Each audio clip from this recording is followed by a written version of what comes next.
어두운 밤, 화물열차가 지나가는 선로 옆 철조망 앞에서 한 남자가 낑낑대며 홀로 철책선을 끊어내고 있습니다. 이때 갑자기 저 멀리서 헤드라이트 불빛이 비치며 차 한 대가 다가오는데요. 남자는 얼른 들고 있던 펜치를 던져버리고 그저 길을 잃은 선량한 사람인 척 연기를 합니다. 차에서 내린 경찰은 남자의 얼굴에 후레쉬를 비추면서 여기 널린 게 제한구역 표시인데 대체 여기서 뭘 하냐고 신분증 좀 보여달라 라고 요구를 해요. 남자는 고분고분 신분증을 내미는 척 하면서 가까이 다가가 냅다 달려들어 공격을 합니다. 이 남자, 대체 뭐 하는 사람인 걸까요? 그리고 그는 무슨 일을 벌이고 있는 걸까요? 오늘 들려드릴 영화는 2015년에 개봉한 나이트크롤러인데요. 로스앤젤레스를 배경으로 밤마다 사건 사고를 쫓는 남자의 끔찍한 광기를 섬세하게 다룬 그런 작품입니다. 앞서 등장했던 그 철조망을 뜯고 경비원을 공격한 남자는 연기파 배우 제이크 질렌할이 연기한 주인공 루 블룸이에요. 이제 앞으로 이야기에서는 루라고 부르겠습니다. 자신이 생각한 완벽한 장면을 위해서 동료의 죽음마저 설계한다. 자, 이 문장이 무슨 뜻인지, 주인공이 어떻게 괴물이 되어가는지, 그 섬뜩한 성공 가도를 지금부터 들려드릴게요. 자, 알고 싶은 이야기 J, 오랜만에 영화 줄거리 이야기 시작합니다. 자, 이제 주인공 루는 아까 훔쳤던 그 금속 자재들을 가지고 큰 고물상으로 향합니다. 훔쳐온 물건인데도 아주 당당하고 뻔뻔하게 가격 흥정을 하는데요. 그러다가 대뜸 이 고물상 사장한테 자기를 고용해달라고 합니다. 사장은 당연히 거절하죠. 학력도 경력도 하다못해 추천서 한 장도 없고 무엇보다 훔친 고철을 가져다 파는 사람이잖아요. 이런 사람을 뭘 믿고 고용을 하겠어요. 그럼에도 불구하고 이 루는 아주 자신감이 넘치는 그 특유의 말발로 사장을 막 설득해 봅니다. 저는 배우려는 의지가 넘치고요. 열심히 일을 할 수 있고요. 기회가 주어진다면 성과도 낼 수 있습니다. 거의 자기계발서를 그대로 옮겨 놓은 것 같은 그런 화법이죠. 내용은 뻔해도 언변이 상당히 찰져요. 하지만 사장은 전혀 설득이 되지 않습니다. 인턴으로라도 써달라는 루에게 도둑놈은 고용 안 해 라며 되려 모욕을 주죠. 그렇게 루는 직업도 사회적 관계도 미래도 없이 로스앤젤레스의 밤거리를 떠돕니다. 그러던 어느 날 밤, 그는 고속도로에서 운전을 하다가 큰 사고 현장을 목격하게 되는데요. 갓길에 잠시 차를 대고 무슨 상황인가 이렇게 봤더니 구급차랑 경찰차가 몰려와 있고 차에서는 불이 막 나고 있고 현장이 굉장히 긴박해 보입니다. 그런데 루의 눈길을 끈 건 사고 그 자체보다도 현장 주변에서 카메라를 들고 뛰어다니는 사람들이었어요. 피해자를 구하는 게 아니라 그저 찍고만 있는 사람들. 경찰도 아니고 기자처럼 보이는 것 같지만 그렇다고 또 정식 방송사 직원도 아닌, 이들은 스트링어라고 불리는 사고와 범죄 현장을 촬영해서 방송국에다가 그 영상을 파는 사람들이었습니다. 루는 그 중에 한 사람인 조 로더라는 자를 유심히 보는데요. 이 조는 사고 현장에 가까이 붙어서 피해자가 차에서 구조되는 장면을 정말 집요하게 찍고 있었어요. 루는 즉시 이 세계를 이해하게 됩니다. 더 가까이에서 더 자극적으로 찍힌 영상이 더 돈이 된다는 사실을요. 밤에 일어나는 참혹하고 끔찍한 사건을 가장 먼저, 가장 적극적으로 찍어서 팔면 돈이 되겠구나. 다음날 저녁 뉴스를 보는데 역시나 아까 그 조라는 사람이 촬영했던 고속도로 사고 영상이 나오고 있습니다. 루에게 이건 새로운 기회로 보였죠. 그는 곧장 행동에 돌입합니다. 그는 가장 먼저 자전거를 훔쳐서 판 다음에 중고 캠코더와 경찰 무전기를 구입했어요. 이 과정에서도 그는 쉬지 않는 빠른 말발로 중고 상인한테 막 다다다다 쏴대면서 흥정을 합니다. 두뇌 회전이 상당히 빠르고 말재간도 있는 편이에요. 그 후 루는 밤마다 차를 몰고 돌아다니면서 무전을 듣기 시작합니다. 사고, 총격, 화재, 강도, 침입, 시신 발견 같은 단어가 들리면 즉시 그쪽으로 달려가요. 하지만 처음에는 일이 잘 풀리지 않습니다. 현장에 늦게 도착하는 바람에 이미 경찰 통제선이 쳐진 뒤라서 좋은 그림을 얻지도 못하고요. 경찰들에게 밀려나거나 넘어지기 일쑤였죠. 그는 다른 스트링어들이 어떻게 움직이는지 보면서 단순히 현장에 가는 것만으로는 부족하고 누구보다 더 빨리, 누구보다 더 과감하게 접근해야 한다는 걸 배웁니다. 그러면서 처음에 이 일을 시작하는 데 영감을 줬던 조 로더를 적극적으로 따라하기 시작했어요. 무전을 듣고 주소를 확인하면 가장 빠른 경로를 계산해서 현장에 도착을 한 다음 어디에서야 화면이 잘 나오는지 판단을 하는 거죠. 이렇게 이 일을 접하면서 루는 중요한 사실을 깨닫게 됩니다. 이 시장에서 가치 있는 건 어떤 사실 자체가 아니고 강하고 자극적인 이미지라는 걸. 그러니까 방송국이 원하는 것은 사건의 진실보다도 시청자가 리모컨을 돌리지 못하게 붙잡아둘 수 있는 끔찍하고 잔인하며 공포스러운 장면이란 걸 말이죠. 하지만 지금까지 그는 방송국에다 팔만한 영상을 찍지 못하고 있었어요. 뭔가 한 건을 해야 될 텐데 하고 있던 중 차량 탈취 사건이 일어난 현장에 가게 되는데요. 도착해서 보니까 이미 큰 카메라로 현장을 찍고 있는 스트링어가 있었습니다. 딱 봐도 자기 장비보다 훨씬 더 좋았어요. 안 되겠다 생각한 루는 피를 흘리면서 응급처치를 받고 있는 피해자와 구급대원 근처로 무작정 가까이 막 파고들면서 캠코더를 들이밉니다.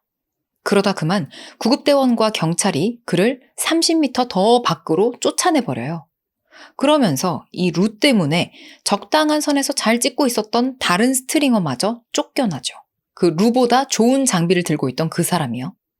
그 스트링어는 내 일 방해하지 말고 꺼져라 라고 루에게 짜증을 버럭내더니 뒤돌아서자마자 어느 한 방송국에다가 전화를 겁니다.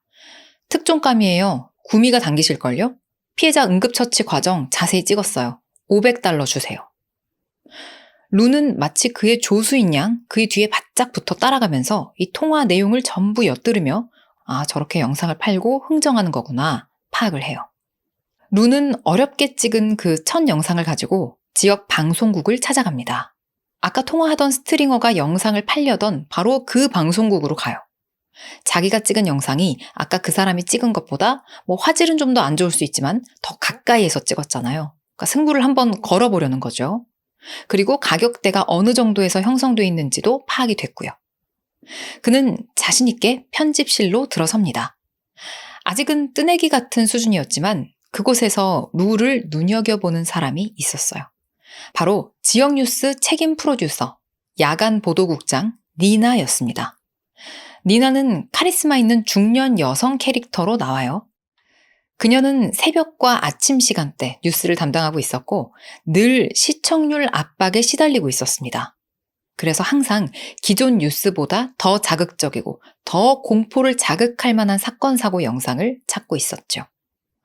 루는 니나에게 차량 탈취 사건을 찍어왔다고 자기가 다른 스트링어보다 더 가까이에서 찍었다고 어필을 하고는 촬영해온 영상을 보여줘요. 니나 역시 루의 영상이 화질은 조금 아쉽지만 더 자극적이라고 판단을 하고 그의 영상을 삽니다. 그녀는 루에게 가능성이 있어요 하고 칭찬하면서 좋은 장비를 좀 사라고 일러주죠. 그러면서 이 바닥에서는 단순한 사고가 아니라 시청자들이 우리 동네에서도 벌어질 수 있겠다라고 느끼는 범죄, 특히 안정되고 부유한 지역에서 벌어지는 백인과 관련된 범죄가 가장 잘 먹힌다고 말해줍니다. 눈치 빠른 루는 그 주문을 누구보다 정확히 잘 이해해요. 그날 이후 루는 완전히 이 일에 몰두하게 됩니다. 무전을 더 적극적으로 듣고 더 빠르게 움직이면서 더 가까이 파고들기 시작하죠. 여기까지 보면 루는 그저 로스앤젤레스에 사는 가난한 청년쯤으로 보여요. 일거리를 찾고 있고 그러다가 사건 사고를 찍는 일이 자기한테 잘 맞을 것 같아서 허접한 장비로 도전을 하는 절박한 청년 정도. 그렇게 루는 자신이 처음으로 판 영상이 TV 뉴스에 나오는 걸 지켜봅니다.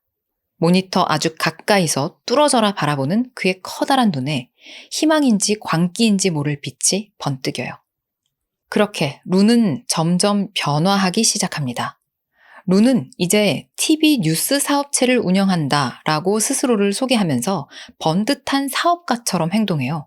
직원까지 하나 고용을 합니다. 릭 리처드라는 남자였는데 이 루는 릭을 아주 싼 임금으로 고용해서 운전할 때 길 안내, 무전 확인, 장비 정리, 심부름 같은 걸 시켜요. 이 영화 제목이 나이트 크롤러잖아요. 대부분의 장면이 밤씬이고 낮이어도 좀 어두컴컴한데 이 두 사람이 만난 면접 자리가 이 영화에서 거의 유일하게 길고 긴 볕이 있는 낮씬이라고 볼 수 있습니다. 자신감이 넘치고 자기 사업이 이미 성공한 것처럼 말하는 루의 표정은 핏기 없는 야망이랄까요? 뭔가 희망찬 미래를 가득 품은 표정이면서도 묘하게 섬뜩한 느낌을 풍겨요. 그는 릭에게 이건 나중에 정직원이 될 수도 있는 인턴십이고 내가 너한테 직업을 탐색할 기회를 주는 거다 라고 거들먹거리면서 하룻밤에 $30라는 값싼 임금을 제안합니다. 이 릭은 사회적으로도 취약하고 가진 게 없기 때문에 이 일이 위험할 수도 있고 좀 뭔가 이상하기도 한데다가 급여도 충분치 않았지만 일단은 루가 제시한 조건을 받아들였어요. 당장 먹고 살 돈이 필요하니까 어쩔 수 없었죠. 그렇게 함께 일을 시작하게 된 루와 그의 조수 릭. 두 사람은 별다른 출동 없이 며칠간 내내 무전만 듣고 있다가 드디어 구미가 당기는 사건을 접하게 됩니다. 총격 현장이었어요. 이미 폴리스 라인이 다 쳐져 있고 뭔가 사건이 일단락이 된 것 같은 그런 분위기였습니다.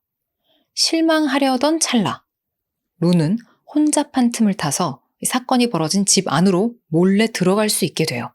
조심조심 돌아다니면서 피해자들의 신상과 총격의 흔적이 잔뜩 남은 집 내부를 다 촬영합니다. 그리고는 이 촬영본을 가지고 지난번에 만났었던 그 야간 보도국장 니나를 또 찾아가죠. 그녀는 루의 영상이 마음에 쏙 들었어요. 아주 좋아요. 정말 잘 찍었어요. 라고 칭찬을 하는데요. 니나의 다른 방송국 동료는 이거 무단 침입한 영상이라 좀 걱정스럽다 라며 반대를 하지만 니나는 자신의 의견을 밀어붙여서 루의 촬영본을 방송에다 쓰기로 결정합니다.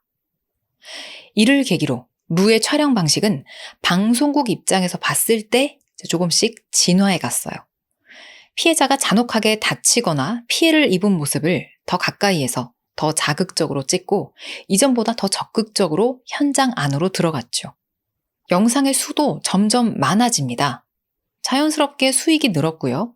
차도 빨간색 스포츠카로 바꿨어요. 좋은 차에다 좋은 장비를 싣고 또다시 도착한 새로운 차량 사고 현장. 여기서부터 그는 사고 현장에 손을 대기 시작합니다.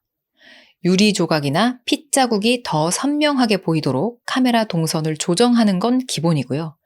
카메라를 들고 찍다가 뭔가 각이 안 나오니까 쓰러져 있는 피해자의 발을 붙잡고 이렇게 질질 끌어서 위치를 조금 바꾸기까지 합니다.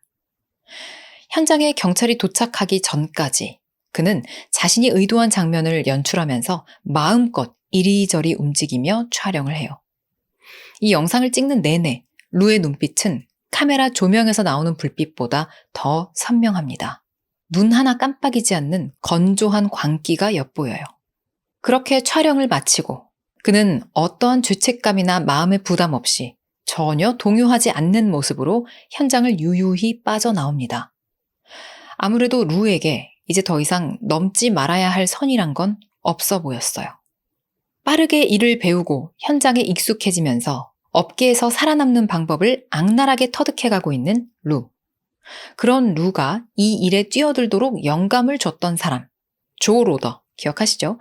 맨 처음에 그 고속도로에서 사고가 났을 때 현장에서 촬영을 하고 있었던 그 사람이요. 그 조 로더가 이제는 이 루를 경계하면서 주시해야 될 만큼 그는 많이 성장을 했습니다.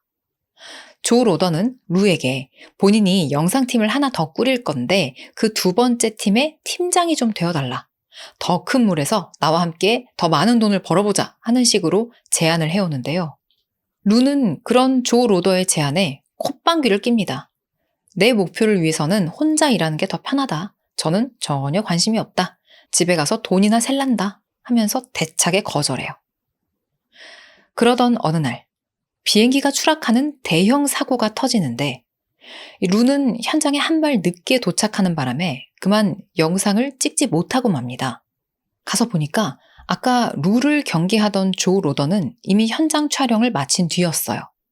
그는 루에게 이거 봐라. 내가 너 뽑아서 한번 잘 가르쳐 보려고 했던 건데 하면서 조롱 섞인 말들을 늘어놓습니다. 이것도 모자라서 니나까지 난리가 났어요. 그녀는 루에게 제대로 된 영상 가져오라고 막 소리소리 윽박을 지릅니다. 루는 점점 더 예민해지기 시작해요. 자기가 놓친 비행기 추락사고 장면이 뉴스에서 방영되자 신경질적으로 막 깍깍 소리를 질러대면서 거울을 깨버리기도 하고요. 안 그래도 깐깐한 고용주였는데 이 조수인 닉에게 부리는 히스테리는 더욱더 극에 달하죠.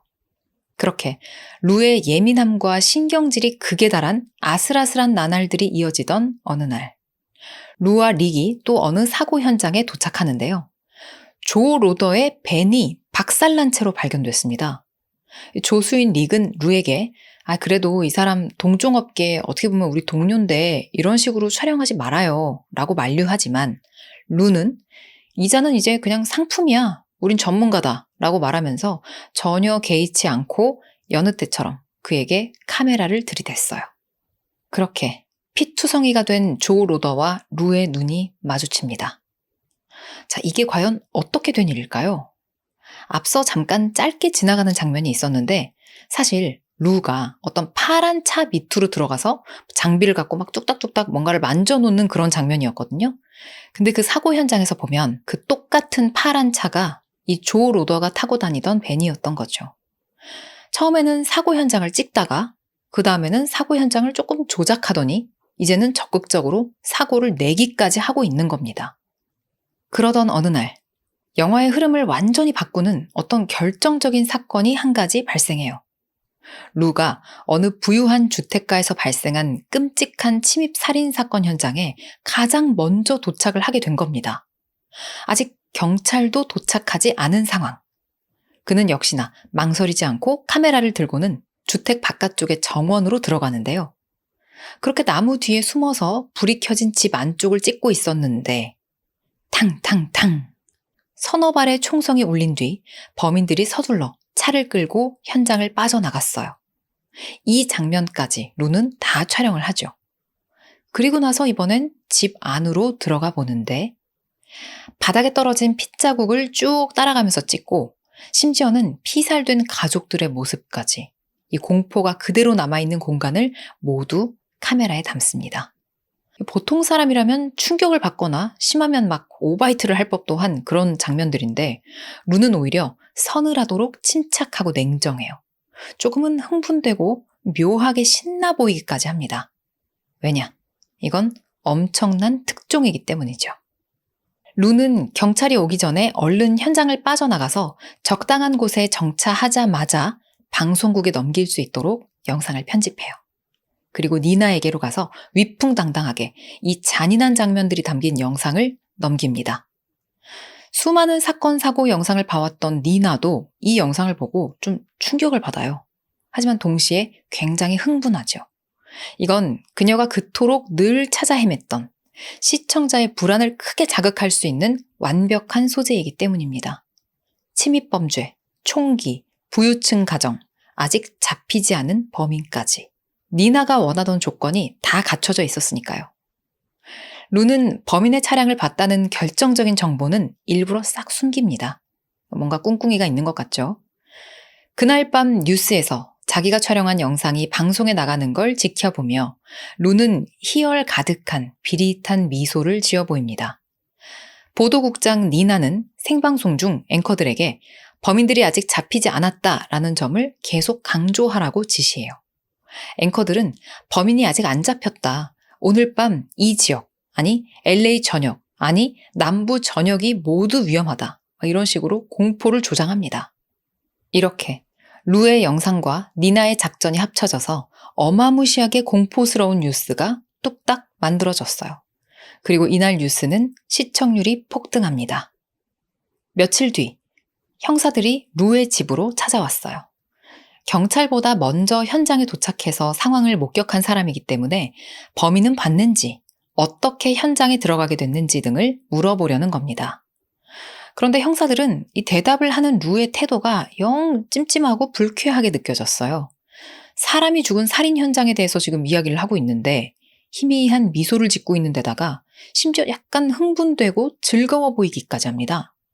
루는 자신은 집 안만 촬영했기 때문에 도망치는 남자들을 찍지는 못했고 이 범인들을 보기는 했지만 어두워서 정확히 목격하지는 못했다라는 식으로 얘기를 하는데요.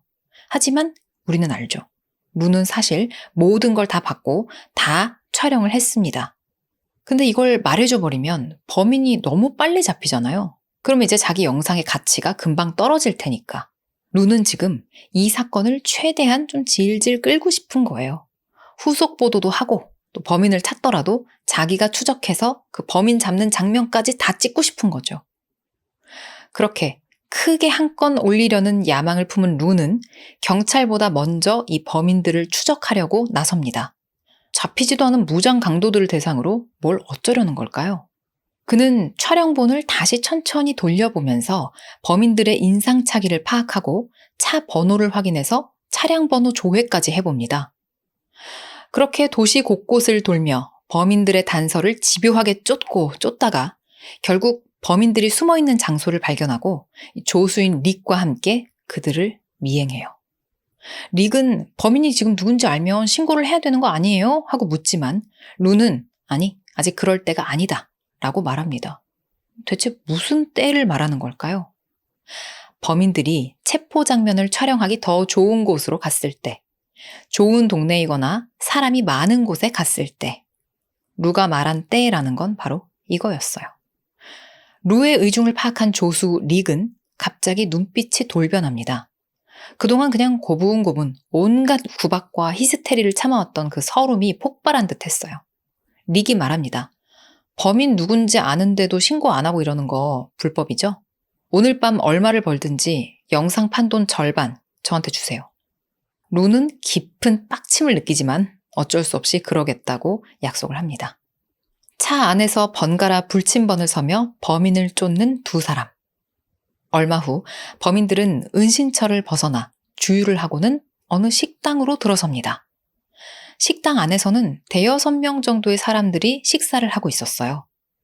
건너편에서 이 모습을 바라보던 루는 드디어 경찰에 전화를 걸어서 신고를 합니다. 범인들이 사람이 많은 곳, 촬영하기 좋은 곳에 들어섰으니까요. 이윽고 경찰 2명이 식당에 도착해서 조심스럽게 식당 안으로 들어섭니다. 루는 조수 릭에게 저 아래쪽으로 가서 식당 다른 편을 좀 촬영해라 라고 지시해요. 릭은 처음에는 싫다고 거절을 하지만 오늘 촬영의 수익금 절반을 받기로 한 이상 안 갈 수는 없어서 어쩔 수 없이 카메라를 들고 차에서 내립니다. 루 역시 촬영을 준비해요. 곧이어 2명의 경찰이 현장에 더 도착하고 식당 안으로 들어서자마자 탕탕탕탕 막 총소리가 납니다. 유리창이 깨지고 비명소리가 여기저기서 터져 나왔어요. 범인들이 경찰과 시민들에게 무작위로 총을 난사한 겁니다. 이 난리통에 범인 한 명은 차량에 타고 도주를 하는데요. 그 뒤를 경찰이 쫓고 또 그 뒤를 루의 차량이 따라갑니다. 이 3대의 차량 모두 미친 듯이 속도를 내면서 엄청난 추격전을 벌이기 시작해요. 루는 조수석에 탄 릭에게 이 추격전 장면들을 잘 찍어둘 것을 당부하며 경찰차에 바짝 붙어서 달립니다. 루는 경찰과 범인 간의 추격전이 총격전으로 이어지고 그렇게 충돌이 생기면 엄청난 화면이 만들어질 거라고 판단을 했던 거예요. 누가 죽든 희생되든 그딴 거는 안중에도 없습니다. 로스앤젤레스 밤거리와 고속도로 위에서 위험한 질주를 이어가며 루와 릭은 앞에 2 차량을 광적으로 따라붙으면서 촬영을 이어가고 있어요. 결국 경찰차가 굉음을 내며 전복돼 버리고 범인 차량 역시 경찰차와 충돌하면서 옆으로 뉘인 채 멈춰 섭니다. 이 와중에도 루는 이 모든 장면을 잘 찍기 위해서 위험천만하지만 또 한편으로는 예술적으로 각을 맞춰서 차를 몰았죠. 잠시 후 차를 세우고 내려서 뒤집힌 범인의 차량을 확인하는 루. 그는 아직 차에 타고 있었던 조수 릭을 소리쳐 부릅니다. 여기 죽었어. 와서 촬영해. 릭은 루의 지시에 따라 차에서 내려 카메라를 든 채로 범인의 차량 근처로 가서 영상을 찍기 시작해요. 근데 정작 지시를 한 루는 어디로 간 건지 시야에서 사라졌습니다. 그 사이에 어디로 간 걸까요? 이때 탕탕탕 총소리가 또 납니다. 그리고 범인의 차량을 가까이서 찍고 있었던 릭이 그 자리에서 픽 쓰러져 버렸어요. 그리고 쓰러진 릭의 뒤로 먼 발치에서 이 모습을 촬영하고 있는 루가 보입니다. 자, 어떻게 된 건지 아시겠나요? 루는 범인이 아직 살아있다는 사실을 알고 일부러 릭을 이쪽으로 불러서 가까이서 촬영을 시킨 겁니다. 잠시 정신을 잃었었던 범인은 가까이 다가온 릭을 보자마자 경찰인 줄 알고 총을 쏴버렸던 거죠. 루는 이 자기 조수 릭이 자기 사업상의 비밀을 너무 이미 많이 알아버렸고 그걸 빌미로 돈을 요구하면서 기어오르기 시작한다고 생각을 했기 때문에 이런 잔인한 선택을 한 거예요. 그렇게 릭을 쏴버린 범인은 전복된 차량 밖으로 총을 든 채 비틀비틀거리며 걸어 나옵니다. 그리고는 루를 정면으로 바라보면서 딱 일어서는데 이 보는 사람들은 이제 범인이 또 총을 쏘겠구나, 루도 죽겠구나 하면서 막 조마조마하거든요. 그런데 정작 루는 약간 반 미쳐버린 사람처럼 눈을 희번득거리면서 여전히 그 범인 앞에 떡 서서 이 모든 걸 다 찍고 있어요. 이 정도면 루도 미친놈이죠. 하지만 천운인지 바로 사이렌 소리가 들리면서 경찰 차량들이 몰려오고요. 범인은 도주를 하려다가 경찰들이 쏜 총에 맞아 그 자리에서 사망합니다. 그리고 또 루는 이것까지도 또 싹 다 촬영을 했죠. 그렇게 카메라를 든 채로 루는 바닥에 쓰러져 있는 릭에게로 걸어갑니다. 이때도 루는 릭을 별로 살리고 싶은 생각은 없어요. 그는 카메라를 슬쩍 치우면서 죽어가는 릭에게 이렇게 말합니다. 성공 가도를 달리는 회사를 위험에 빠뜨릴 순 없어. 믿을 수 없는 직원은 제거해야 돼. 루는 결국 숨진 릭의 팔에 걸린 카메라를 빼서 가져가요. 지금 총격전, 추격전, 사망 장면까지 모두 확보가 된 셈이죠. 잠시 후 루는 재빠르게 영상을 들고 방송국에 활기 넘치게 등장을 합니다. 복도에서 마주친 뉴스 앵커들과 서로 막 이름을 부르고 웃으면서 인사와 농담을 나눠요. 방금 식당에 있던 사람들, 경찰들, 그리고 자신과 함께 일하던 조수의 죽음을 눈앞에서 목격하고 왔는데도요.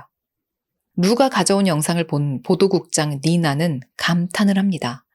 영상을 쭉 보다가 그 조수 릭이 죽어가는 그 장면에서 화면을 딱 멈춰둔 채로 루와 니나 두 사람이 대화를 나눠요.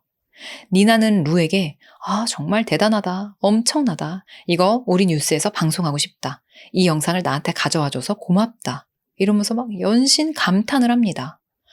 아직 눈도 감지 못한 채 죽어가는 릭의 모습이 영상 속에 멈춰 있는데 그 장면을 보면서 이런 긍정적인 대화를 나누는 두 사람이 굉장히 징그러워 보이는 그런 장면이에요.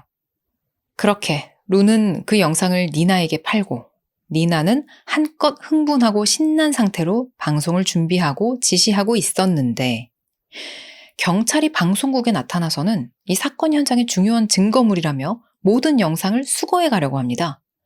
니나는 거세게 항의하면서 결국 방송을 강행하려고 하는데 이 방송 직전에 니나의 동료 직원이 급하게 달려와서 니나에게 정보원에게서 들었던 사건 관련 진실을 말해줍니다.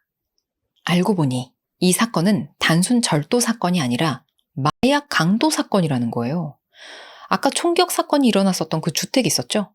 그곳에서 엄청난 양의 마약이 발견됐다는 겁니다. 하지만 지금 니나한테는 그런 진실이 중요한 게 아니에요. 선량하고 아무런 죄 없는 부유한 시민이 죽었다. 불안하지? 불안하지? 이렇게 공포를 조장하는 것. 그래서 시청률을 끌어오는 것. 그것만이 제 1순위 목표인 거죠. 그녀는 그 마약 사건인 건 나중에 방송하라고, 오늘의 뉴스 초점 흐리게 하지 말라고 쏘아붙입니다. 교외 지역에 피해를 주는 도시범죄, 그게 진짜 뉴스야 라고 말하면서요. 니나에게 진실을 전해줬던 동료 직원은 황당해하면서 니나에게 당신 꼭 루처럼 말하네요 하고 비꼽니다. 한편 상황이 이렇게 되자 경찰들은 이 모든 사건을 촬영한 루를 의심하기 시작합니다. 사건 현장에 너무 빨리 나타났고 너무 많은 영상을 가지고 있으며 또 설명하는 걸 들어보면 어딘가 묘하게 빈 곳이 있는 것 같았기 때문이죠. 하지만 루는 영악하게 진술을 해요. 범인들이 식당에 들어가는 모습을 봤는데 그때 번뜩 뭔가 사건 당일에 봤었던 그들의 체형이라든가 행동이 좀 비슷하다는 게 생각이 났다. 근데 총을 들고 있는 것 같길래 나는 바로 그냥 신고를 한 거다. 사실을 다 말하지 않으면서도 거짓말이 명백히 드러나지 않는 식으로 이렇게 교묘하게 말을 하는데요. 경찰은 본능적으로 루가 진실을 전부 알고 있고 정보를 숨기고 있다고 생각합니다. 하지만 이걸 밝혀낼 증거가 없죠. 루는 더욱 당당하게 자기는 현장을 취재했을 뿐이고 기억이 나서 신고까지 했는데 뭐가 문제냐? 라고 따집니다. 그리고 자신을 신문했던 형사에게 인생의 최악의 날에 저를 만나게 될 겁니다. 라는 무시무시한 말까지 남겨요. 자, 이렇게 사건에 휘말렸다가 무사히 빠져나온 루는 이제 스텝복을 갖춰 입은 새 직원들과 함께 비디오 프로덕션 뉴스라고 새겨진 밴 2대 앞에 서 있습니다. 회사를 차린 거죠. 철조망 앞에서 몰래 철책선을 잘라가지고 고물상에 갖다 주며 그 몇 센트도 안 되는 돈을 받으면서 일자리를 구걸했었던 루. 그는 이제 남의 불행을 찍으면서 밤거리를 돌아다니는 아이러니하게도 성공한 나이트 크롤러가 된 거예요. 이 사건이 끝나면 또 저 사건, 또 그 다음 사건. 이 남자는 계속 밤거리를 돌아다니며 또 다른 불행과 또 다른 죽음을 찾아 헤매면서 카메라를 들이대겠죠. 자, 이 영화는 당시에는 너무 무겁고 어두운 이야기여서 그런지 큰 흥행을 거두지는 못했습니다. 하지만 10년이 지난 지금도 사람들에게 계속 회자되는 그런 영화예요. 제이크 질렌할의 광적인 연기를 선명하게 볼 수 있는 그런 작품이기도 한데요. 영화의 많은 부분에서 이 배우의 표정 연기를 담은 그런 장면들을 잘 볼 수가 있습니다. 자, 오늘 줄거리 들으시고 또 관심이 생기신다면 영화도 한번 찾아보시기를 권해드려요. 그럼 우리는 다음 영상에서 또 만나요. 안녕.